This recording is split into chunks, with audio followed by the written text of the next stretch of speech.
Makeover করতে গিয়ে কি ধরনের মেকওভার করছো, ক্লায়েন্ট কেমন চাই বা তার স্কিন কীরকম, এই সব কিছুর উপর বিচার বিবেচনা করে যখন তোমরা প্রোডাক্টটা সিলেক্ট করবে না, দেখবে মেকআপের আউটপুট এমনিই ভালো হবে। আর প্রফেশনাল মেকআপ কিন্তু সবসময় বলে প্রয়োজন বুঝে প্রোডাক্ট মেকআপ কিটে অ্যাড করবে।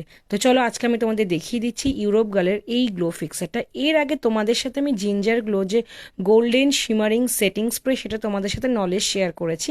আর আজকে দেখো সুগার পিঙ্ক শেডটা শেয়ার করছি, কত সুন্দর ব্রাইট লাগছে না, এবং একটা পিঙ্কিশ ফিনিশ আসছে। কাদের জন্য? শুধুমাত্র এটা কিন্তু medium to fair skin tone বা ফেয়ার স্কিন টোনের জন্য না।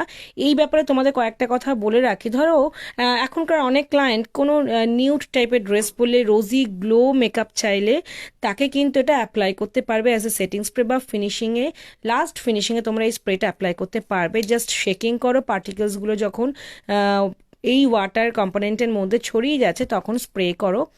ফেয়ার কেন, মিডিয়াম টু ডার্ক স্কিন টোনও অ্যাপ্লাই করতে পারবে। কিন্তু যাদের রোজি গ্লো লুকিং চাই, একটু পিঙ্কিশ লুকিং চাই, বা তুমি ফেয়ার স্কিন টোনে কাজ করছো, রিসেপশন ব্রাইট করছো, আর সে হয়তো পিঙ্ক টাইপের, ব্লু টাইপের ড্রেস পরেছে, কুল আন্ডারটোনের ড্রেস পরেছে, তাদেরকে কিন্তু এই সেটিং স্প্রেটা অ্যাপ্লাই করতে পারো। একটা রোজি গ্লো ফিনিশিং আসবে।